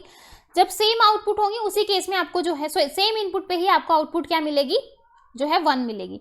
तो एक्सनोर क्या जो है आउटपुट 1 पूछा है तो a equal to 1 b equal to 1। यहाँ पर भी आपको क्या मिलता है? 1 मिलता है क्योंकि इनपुट आपकी क्या है? सेम है। ठीक है, सेम इनपुट पे आपको आउटपुट क्या मिल रही है? 1। सी ऑप्शन आपका गलत हो जाएगा क्योंकि डिफरेंट इनपुट है और डी ऑप्शन भी आपका जो है सही हो जाएगा क्योंकि आपके आउटपुट जो है वो सेम है। सेम आउटपुट पे आपको इनपुट क्या मिलती है? 1 मिलती है। तो भाई इसका आंसर जो है दो आंसर होंगे, एक होगा बी, एक होगा आपका डी। ठीक है, तो बी और डी दोनों ही सही हैं। जिस भी बच्चे ने जो भी मार्क किया है वो अपना जो है आंसर लगा ले। ठीक है,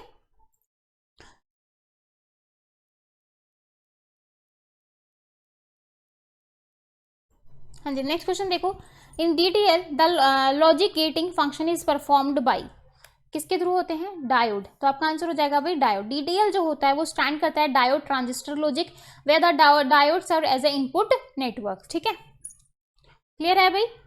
नेक्स्ट क्वेश्चन देखो, which of the given logic family provide minimum power dissipation. Minimum power dissipation कौन प्रोवाइड करता है? आपका ईसीएल। मैंने आपको एक टेबल प्रोवाइड की थी तो वो आप याद कर सकते हो। मिनिमम किसका होता है, मैक्सिमम किसका होता है, ठीक है, फैन आउट कहाँ पे ज़्यादा होता है, किसका कम होता है, ये सारी चीज़ें जो है एक बार वहाँ से देख लेना। ठीक है, तो ये पावर डेसिपेशन पूछा है, सबसे कम किसका होगा? ईसीएल का।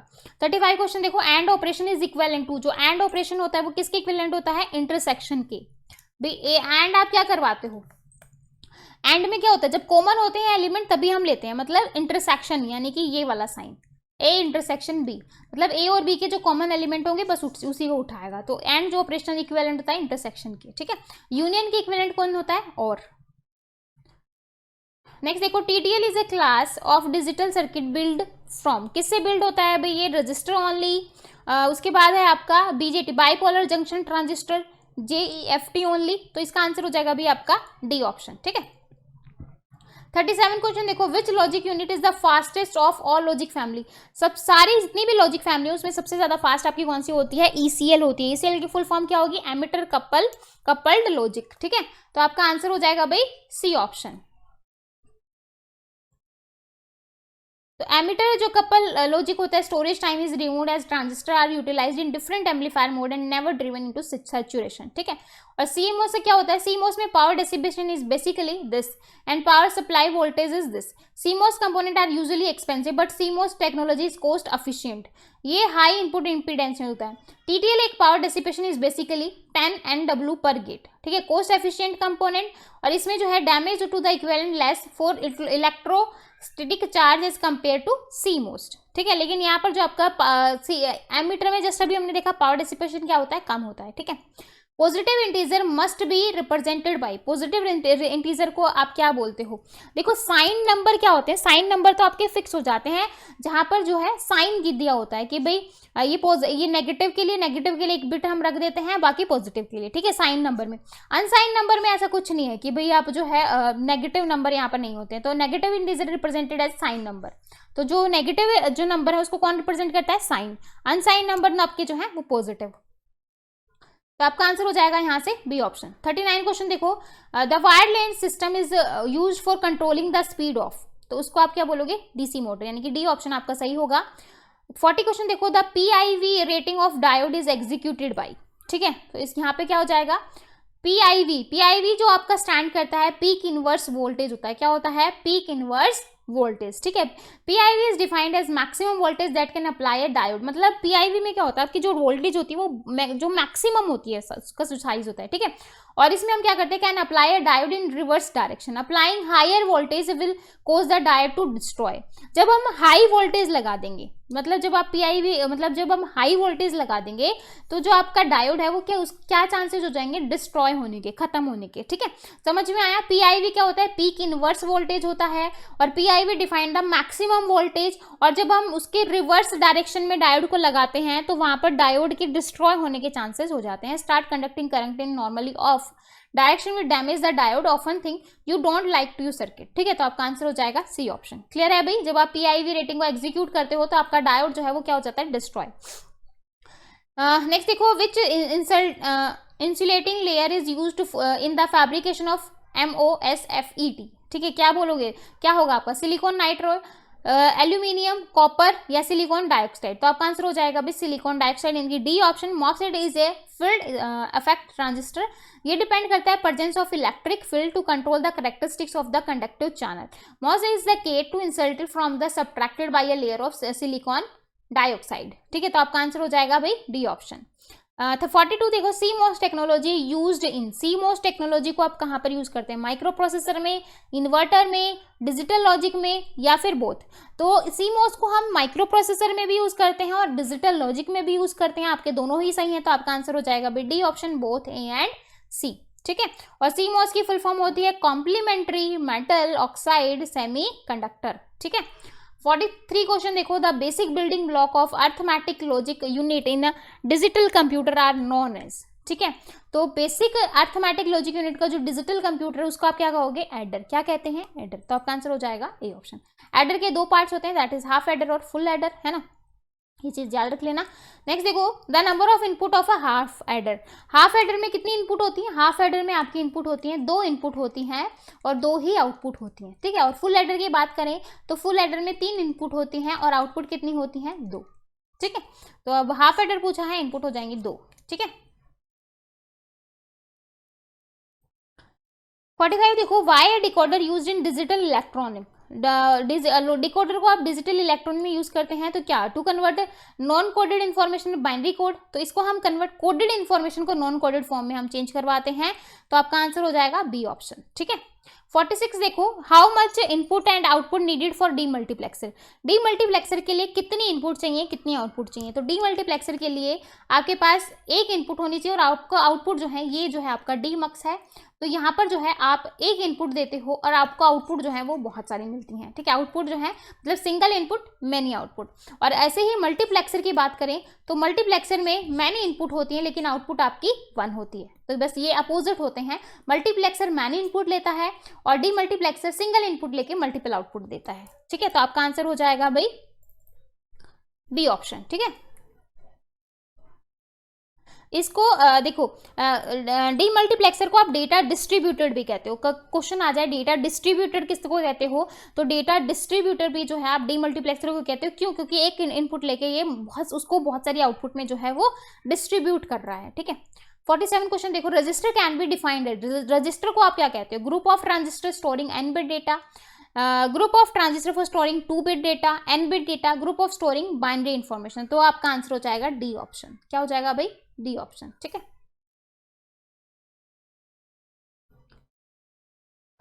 बाइनरी इंफॉर्मेशन को स्टोर करवाता है, फ्लिप फ्लॉप फॉर स्टोरिंग। ठीक है, 48 देखो, the primary difference between a counter and register is. Counter और रजिस्टर में क्या डिफरेंस होता है? तो register has no specific sequence of state. तो रजिस्टर में क्या होती है? कोई स्पेसिफिक सीक्वेंस नहीं होती, सीक्वेंस ऑफ स्टेट नहीं होती। तो आपका ये प्राइमरी डिफरेंस है भाई। देखो, primary difference between a counter and register that has no specific state expect in a certain condition. Counter has a special case of register with register has come same clock. Generally, register can only stored, loaded or used for stack as the program counter. Counter does not need to have same clock. मतलब यहाँ पर same clock की जरूरत नहीं है। Advantage क्या होगी counter की? इसकी डिवाइडर होता है, फ्रीक्वेंसी डिवाइडर है, कोड जनरेटर है, पीरियड एंड सीक्वेंस जनरेटर है। रजिस्टर की एडवांटेज क्या है? ये प्रोड्यूस करता है time delay, simplify combination logic, convert serial data to parallel data, ठीक है। तो ये इसकी एडवांटेज है। क्लियर है भाई? तो आपका आंसर हो जाएगा सी ऑप्शन। 49 देखो, what is radix of octal number. Octal number का जो रेडिक्स मतलब जो बेस है वो क्या है? तो ऑक्टल नंबर का जो बेस होगा वो क्या होता है? 8 होता है, ठीक है। तो रेडिक्स को मतलब रेडिक्स बेस ना देखिए, रेडिक्स दे तो कंफ्यूज मत होना, रेडिक्स ही जो है आप बेस भी बोलते हो, ठीक है। 50 क्वेश्चन देखो, why is demultiplexer is called data distributor. Just अभी मैंने बताया डीमल्टीप्लेक्सर को ही डेटा डिस्ट्रीब्यूटर कहते हैं। तो क्या क्यों कहते हैं? क्योंकि इसमें input will be distributed one of the output, जो इनपुट को डिस्ट्रीब्यूट किया जाता है आउटपुट में। Input will be selected for the output, input को सिलेक्ट किया जाता है आउटपुट के लिए। Output will be distributed to as input, output को डिस्ट्रीब्यूट किया जाता है इनपुट के लिए। या single input give single output, क्या सिंगल इनपुट देता है? सिंगल आउटपुट देता है? नहीं भाई, इनपुट को हम डिस्ट्रीब्यूट करते हैं एज अ आउटपुट, क्योंकि सिंगल इनपुट को हम बहुत सारी आउटपुट में करते हैं।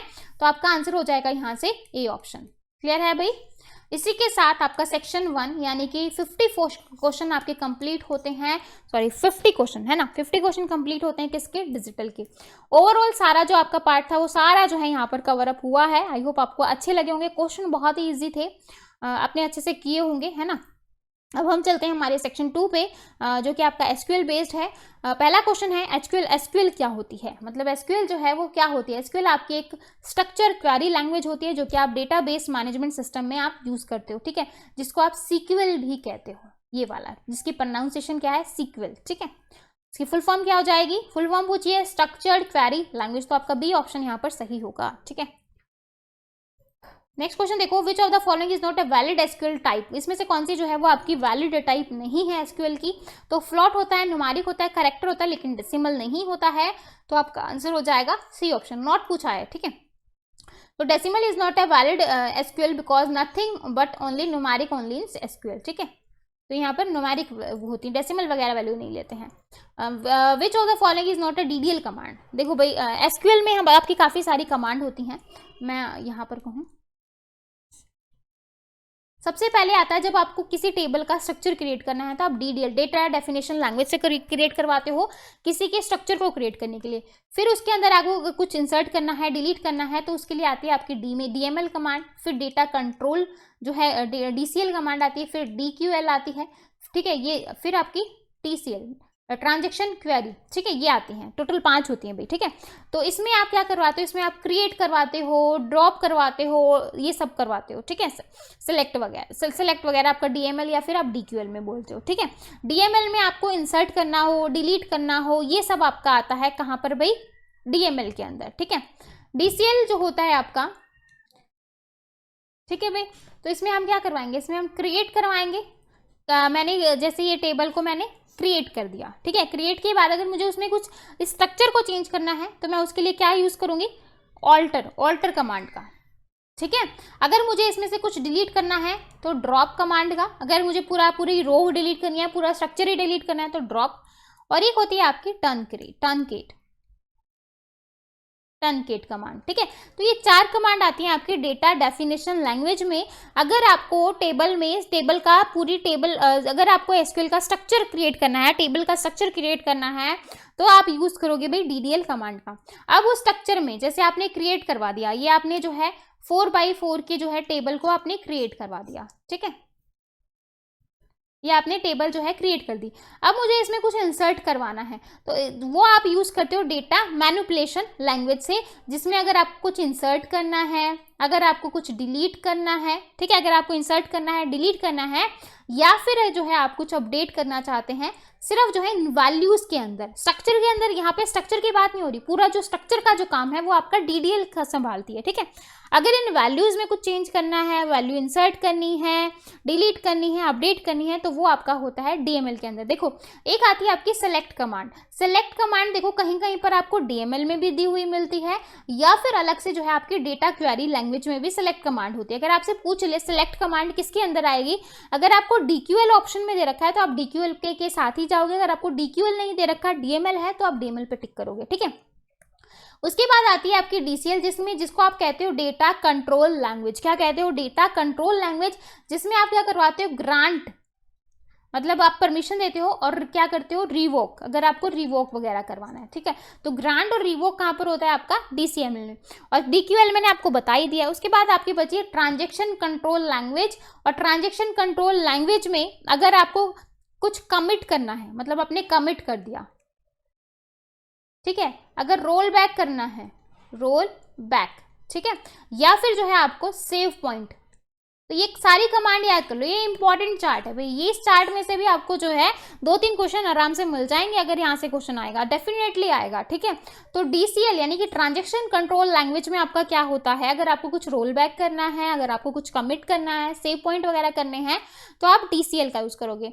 अगर आपको सेलेक्ट वगैरह करवाना है तो डेटा क्वेरी लैंग्वेज, अदरवाइज आपका data manipulation language. Data control language में कंट्रोल करवा रहे हो आप, ग्रांट कर रहे हो या फिर रिवोक कर रहे हो, ठीक है। और डीडीएल और डीमेल मैंने आपको बता ही दिया है। तो आई होप आपको ये सारी चीजें क्लियर हो गई होंगी। अब आप क्वेश्चन पे चलते हैं। क्वेश्चन में क्या पूछा था, क्वेश्चन में पूछा था डीडीएल कमांड, टर्नकेट डीडीएल होती है, ऑल्टर जो है वो डीडीएल होती है, क्रिएट जो है वो डीडीएल होती है, लेकिन अपडेट जो है वो आपकी कौन सी कमांड है, डीएमएल कमांड है। कौन सी कमांड है, डीएमएल। तो आपका आंसर हो जाएगा डी ऑप्शन, ठीक है। क्लियर है भाई। फोर्थ क्वेश्चन देखो, which of the following are TCL command, इसमें से कौन सी जो है वो आपकी टीसीएल कमांड है। जस्ट अभी मैंने आपको बताया। तो टीसीएल कमांड में हम क्या करवाते हैं, ट्रांजेक्शन कंट्रोल लैंग्वेज, जिसमें हम क्या करते हैं, कमिट करते हैं, रोल बैक करते हैं, सेव पॉइंट वगैरह होते हैं। अपडेट और टर्नकेट, अपडेट जो है वो आपकी डीएमएल है और ये जो है वो आपकी क्या है, डीडीएल है। सेलेक्ट जो है वो डीक्यूएल भी कहते हो, डीएमएल भी कह सकते हो। और इंसर्ट जो है आप किस में कहते हो, डीएमएल में, ठीक है। और ग्रांट और रिवोक करना, ग्रांट और रिवोक जो है वो आपका क्या है, डीसीएल, डेटा कंट्रोल लैंग्वेज, ठीक है। और टीसीएल पूछा है data control language, sorry transaction control command, तो ये हो जाएगा आपका कमिट्स, रोल बैक और सेव पॉइंट। तो क्लियर है भाई। तो यहाँ पे आपका आंसर हो जाएगा ए ऑप्शन। फिफ्थ क्वेश्चन देखो, which statement is use to delete all rows in a table. आप सारी की सारी रोज को जो है डिलीट करना चाहते हैं without having the action logged, तो आप किसका यूज करेंगे। अगर भाई आपको जो है सारी की सारी जो है पूरी की पूरी रो को डिलीट करना है, तो अब आप यहाँ पर देखो, आप सारे के सारे ऑप्शन डिलीट कर सकते हैं, रिमूव कर सकते हैं, ड्रॉप कर सकते हैं, टर्न केस। अब यहाँ पर कंफ्यूजन होने वाली बात है। देखो डिलीट कमांड क्या होती है, डिलीट कमांड जो है 1 बाय 1 करके चेंज करती है। मतलब ऐसा नहीं कि पूरी की पूरी रो को एक साथ डिलीट कर दे। डिलीट कमांड जो है भाई, मैंने अगर इस रो में से पर्टिकुलर कोई कॉलम डिलीट करना है, कुछ डिलीट करना है, तो मैं कर सकती हूँ, लेकिन पूरी की पूरी रो को मैं एक साथ यूज नहीं कर सकती, ठीक है। रिमूव तो कुछ होती नहीं, रिमूव कमांड तो है ही नहीं। ड्रॉप कमांड क्या करती है, पूरे के पूरे स्ट्रक्चर को ही डिलीट कर देती है, तो ये भी नहीं है। बची टर्नकेट कमांड जो है, दोनों में डिलीट और टर्नकेट में एक डिफरेंस है कि टर्नकेट में हम एक साथ जो है पूरी 2 रो को भी खत्म कर सकते हैं, 3 रो को भी कर सकते हैं, सिंगल रो को भी कर सकते हैं, एक कॉलम को भी कर सकते हैं, किसी को भी कर सकते हैं, ठीक है। तो आपका आंसर हो जाएगा डी ऑप्शन। 6th क्वेश्चन देखो, SQL we are known as, SQL जो है उसको आप क्या कहोगे, simple table, virtual table, complex या एक्चुअल टेबल। तो एसक्यूएल जो होता है वो आपका एक वर्चुअल टेबल होता है। तो view is also known as virtual table because it contains row and column similar to real table. It shows the table interface but can not store in database, ठीक है। How many primary key can have in table, एक table के अंदर कितनी primary की हो सकती है, मैंने आपको बताया भी था जब मैंने आपको मैराथन क्लास करवाई थी कि एक टेबल के अंदर एक ही प्राइमरी की होगी, तो एक ही होगी भाई, इससे ज़्यादा नहीं हो सकती, ठीक है। तो ओनली 1, आपका आंसर हो जाएगा फर्स्ट ऑप्शन। 8th क्वेश्चन देखो, which data type can store structured data in column. Unstructured आपको जो डेटा जो है वो कॉलम में स्टोर करवाना है, तो भाई उसके लिए आप क्या यूज करोगे, कैर का, रो का, नुमारिक का, वैर कैर का। तो उसके लिए हम रो का यूज करते हैं, ठीक है। तो रो डेटा टाइप जो होता है वो स्टोर करवाता है variable length binary data that can be queried and inserted but not manipulated. Insert करवाते हैं लेकिन वो एक उसमें नहीं होता, ठीक है। मैक्सिमम लेंथ जिसकी कितनी होती है, 32,767 बाइट। कैर स्टोर करेक्टर, कैर जो है वो स्टोर करता है करेक्टर टाइप डेटा जो कि फिक्स लेंथ का होता है। नुमारिक सिर्फ नुमारिक टाइप का करता है। और वैर कैर जो है वो स्ट्रिंग टाइप का डेटा होता है जो कि फिक्स होता है और इसकी जो लेंथ है वो 4000 बाइट के आसपास होती है, ठीक है। तो ये बस ये याद कर लेना, ठीक है। उसके बाद है 9th question, which of the following is not constraint in SQL. SQL में कौन सा जो है वो आपका कंस्ट्रेंट नहीं है।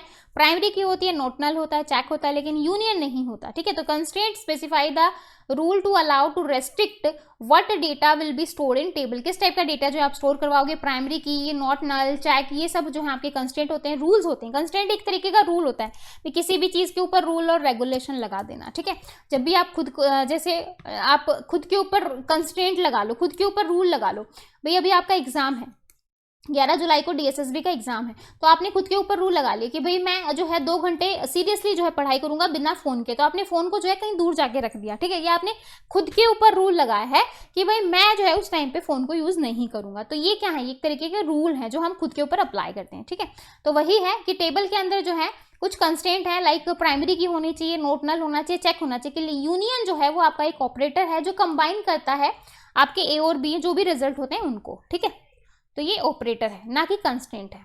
क्लियर है कि रूल और कंस्टेंट ये सब क्या होता है। ओके, नेक्स्ट देखो 10th question, which of the following is not a valid aggregate function. देखो आपके एग्रीगेट फंक्शन 5 होते हैं। ठीक है, 5 एग्रीगेट फंक्शन होते हैं। कौन से? मैक्स, मीन, ठीक है, काउंट, सम, ठीक है, एवरेज।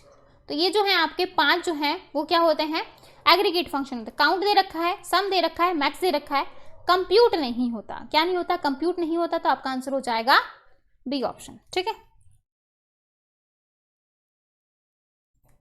याद कर लेना 5 function. Which data manipulation command is use to combine the record from 1 और मोर टेबल। कौन सा कमांड है जो आपकी यूज करती है 1 और मोर टेबल को कंबाइन करने के लिए, तो वो आपकी होती है भाई ज्वाइन कमांड। ज्वाइन कमांड से जो है हम जो आपकी टेबल्स हैं उनको हम ज्वाइन करवाते हैं। ठीक है, जिसमें आप self join, outer join, inner join ये सब करवाते हो। ठीक है, 12th क्वेश्चन देखो, which operator is use to compare a value to a specific list of values. कौन सा जो ऑपरेटर है वो कंपेयर करवाता है लिस्ट ऑफ वैल्यूज को, तो वो करवाता है आपका इन ऑपरेटर। कौन सा करवाता है, इन ऑपरेटर। ठीक है, तो आपका आंसर हो जाएगा भाई डी ऑप्शन। तो इन ऑपरेटर इज टेस्टली easily test this expression in matches if value it reduce the use of multiple or conditions। ठीक है, ओके भाई। नेक्स्ट देखो, what operator test column for absence of data. कौन सा operator जो है आप यूज करते हो टेस्ट करने के लिए column for absence of data. ठीक है,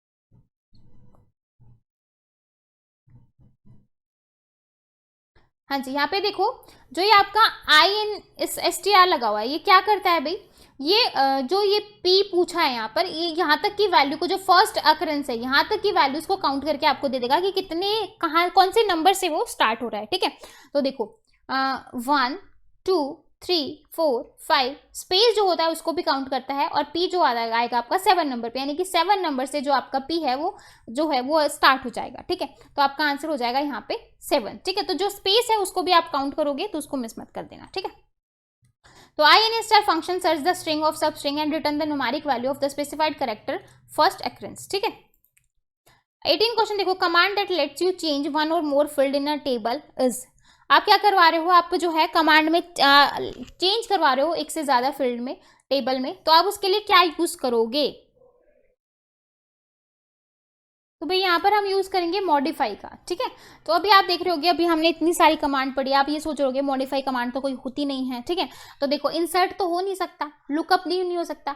मॉडिफाई क्या होता है, मॉडिफाई जो है हम ऑल्टर कमांड में यूज करते हैं। ऑल्टर जो हमने देखा था, ऑल्टर का जो हमारी DDL में जो कमांड थी उसके अंदर ही हम मॉडिफाई को यूज करते हैं। ठीक है, अलग से हम मॉडिफाई को यूज नहीं करते। जैसे यहाँ पे देखो alter table, table name modify, आप क्या करवा रहे हो, टेबल नेम को मॉडिफाई करवा रहे हो, कॉलम नेम, कॉलम टाइप।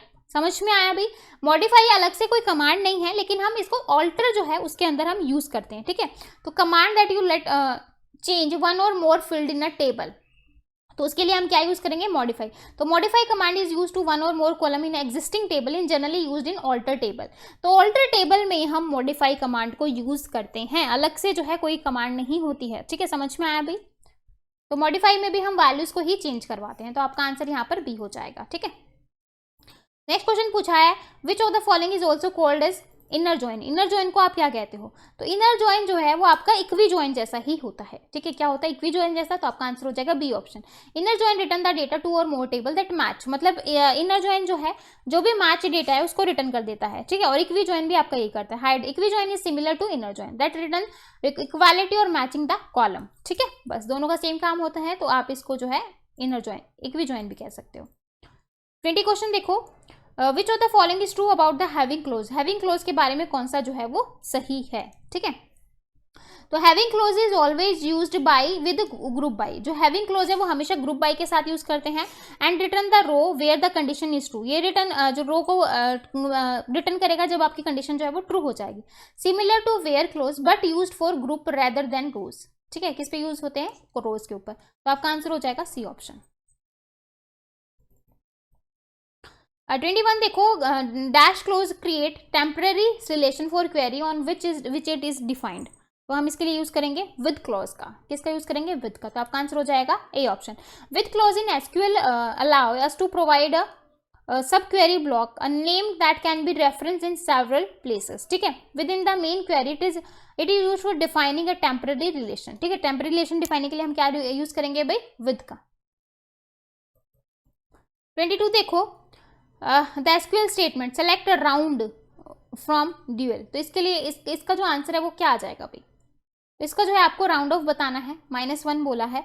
तो here the round function statement will produce the roundest result given the this from left of the decimal up to 1, ठीक है। तो यहां पर आपका आंसर हो जाएगा भाई 70, ठीक है।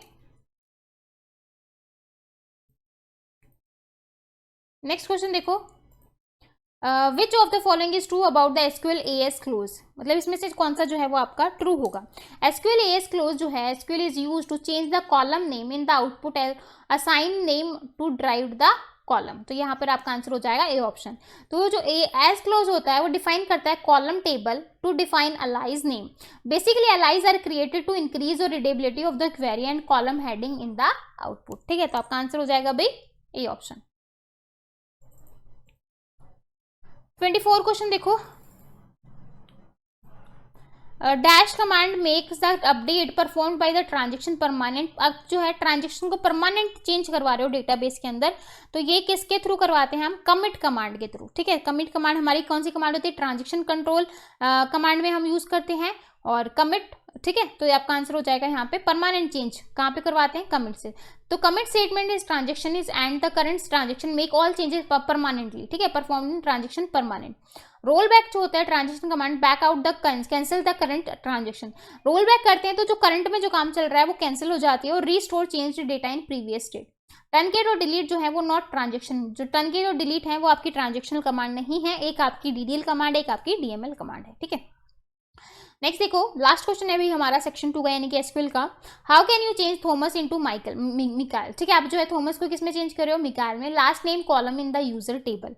तो इसके लिए आप क्या करोगे? आप अपडेट कर रहे हो। क्या अपडेट कर रहे हो भाई? तो ये डीएमएल का काम है ना। आप जो है सिर्फ नॉर्मल टेबल की वैल्यूज में चेंज कर रहे हो, ठीक है, पूरे उसमें चेंज नहीं कर रहे। तो भाई मॉडिफाई तो मैंने आपको बताया था, मॉडिफाई यूज होता है ऑल्टर के साथ, ठीक है। मॉडिफाई किसके साथ होता है? ऑल्टर के साथ। तो भाई ये तो होगा नहीं, ठीक है। तो हम क्या यूज करेंगे? अपडेट का। तो देखो, update user set last name. Last name आपका जो है आपका क्या आपको क्या सेट करना है? थॉमस तो आपका था ही ऑलरेडी। अपडेट आपको क्या करना है? मिकाइल, ठीक है। तो यहाँ पर जो है थॉमस नहीं आएगा, यहाँ पर मिकाइल आएगा, ठीक है। तो अब ये वाला ऑप्शन भी नहीं होगा, 2 ऑप्शन ये तो मैंने आपको पहले ही कट करवा दिया। अब डी ऑप्शन देखो, update user name set last name आपको क्या सेट करना है? मिकाइल। वेयर लास्ट नेम पहले क्या था? थॉमस था। थॉमस की जगह पे आपको क्या सेट करना है? मिकाइल, ठीक है। अपडेट वाली जगह पे तो आप अपडेटेड नाम लिखोगे, पुराने वाला नाम तो नहीं लिखोगे ना, इसलिए जो है इसका आंसर ये नहीं होगा। बी और सी क्यों नहीं होंगे ये मैंने आपको बता दिए हैं। तो आपका आंसर हो जाएगा भाई डी ऑप्शन। क्लियर है भाई?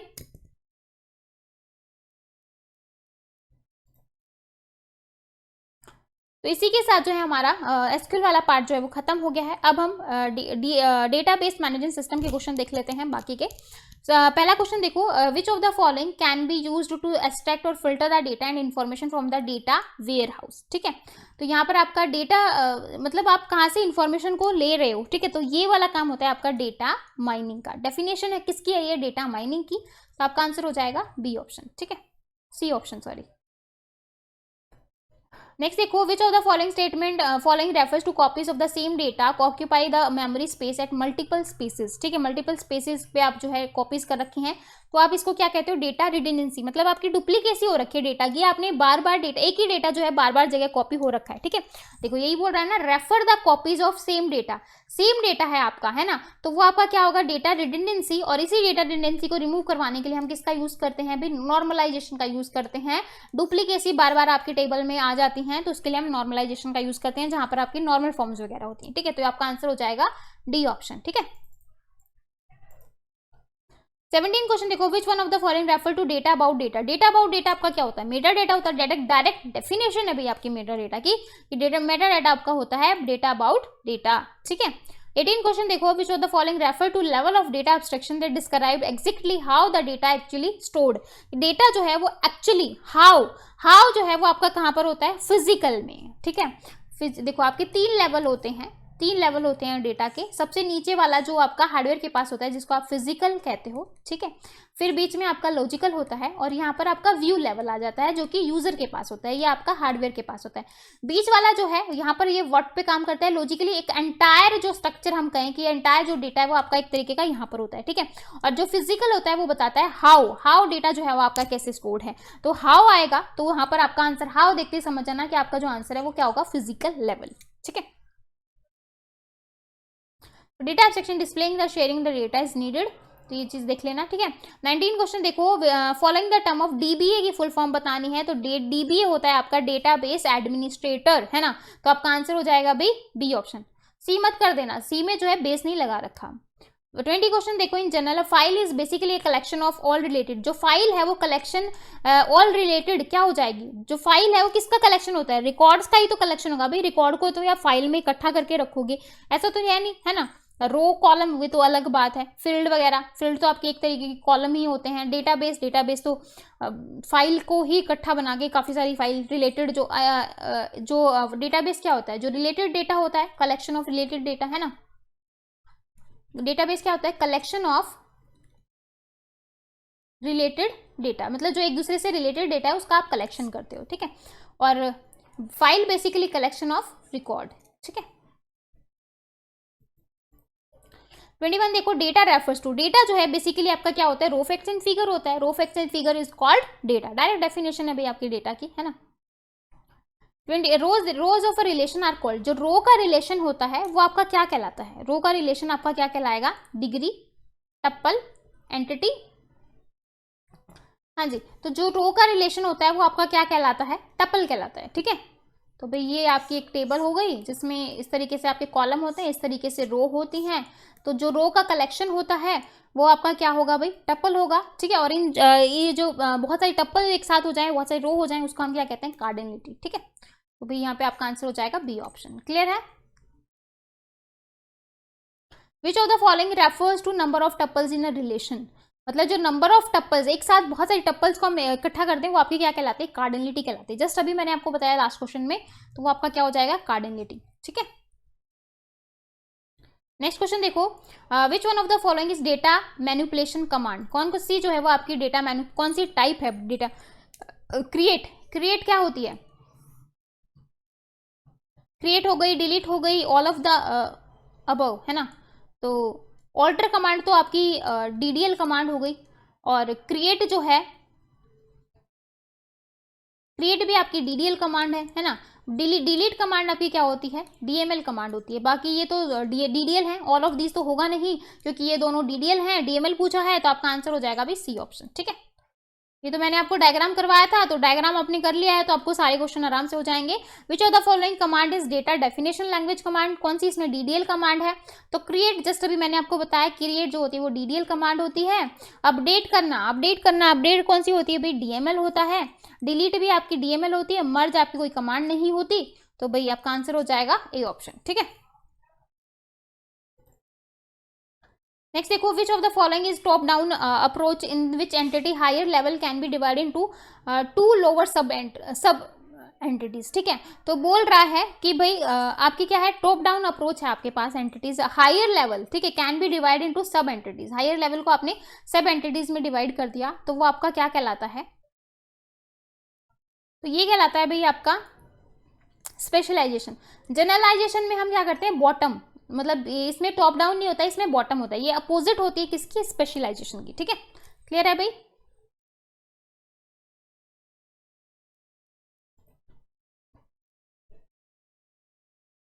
तो स्पेशलाइजेशन में हम टॉप डाउन अप्रोच यूज करते हैं, opposite to generalization. Specialize higher level entity होती है जिसमें सब लोअर एंटिटीज होती हैं, और जो आपका जनरलाइजेशन होता है उसमें आप बॉटम अप अप्रोच को यूज करते हैं। ठीक है, 27 क्वेश्चन देखो, in which one of the following is multiple lower entities are grouped. Multiple lower entities को आपने क्या कर दिया, ग्रुप कर दिया। ठीक है, जस्ट मैंने अभी बताया, और combine together to form a single higher level entity. ठीक है, तो यहाँ पर बात हो रही है आपकी बॉटम अप अप्रोच की, मतलब नीचे वाले सेक्शन की बात हो रही है। ठीक है, ये आपका नीचे वाला एरिया है, ये इस तरीके से, और फिर जो है इसको एक ग्रुप बनाते हैं। तो जो नीचे लोअर वाली जो एंटिटीज हैं वो कहाँ पर होती है, जनरलाइजेशन के अंदर। ठीक है,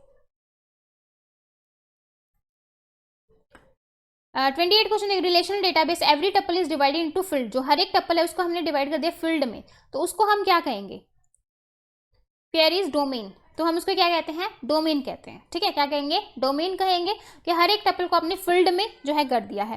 तो database number of row inside a table is known as tuple, if further divide into tuple or row into fields they become domain. ये क्या बन जाती है, डोमेन बन जाती है। ठीक है, तो आपका आंसर हो जाएगा B option.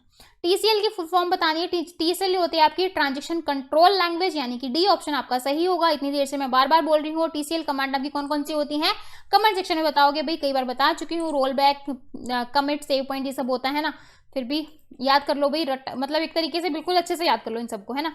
In relational table which of the following can also be represented by term attribute. Attribute जो होते हैं वो क्या होते हैं, आपके एंटिटी होते हैं, रो होते हैं, कॉलम होते हैं। तो जो एट्रीब्यूट होते हैं वो आपके किससे रिलेटेड होते हैं, कॉलम से, है ना। तो फील्ड हो गया, ये जो है, ये आपके ये जो है, ये जो कॉलम है ना, इसी को आप क्या बोलोगे, एट्रीब्यूट। ठीक है, किससे रिलेटेड है, एट्रीब्यूट से। Which of the following refer to number of attribute. Number of attribute को आप क्या कहते हो, डिग्री। नंबर ऑफ एट्रीब्यूट को आप क्या कहते हो, डिग्री। ठीक है, which of the following is used application program to request data from database management system. क्या बोल रहा है, आप यूज करवा रहे हो application program to request data from database management system, उसको आप क्या कहोगे, आप एक तरीके से ले रहे हो, डेटा को फैच करवा रहे हो, है ना। तो वो आपका हो जाएगा data manipulation language. To fetch data from database management system is generally select statement, है ना।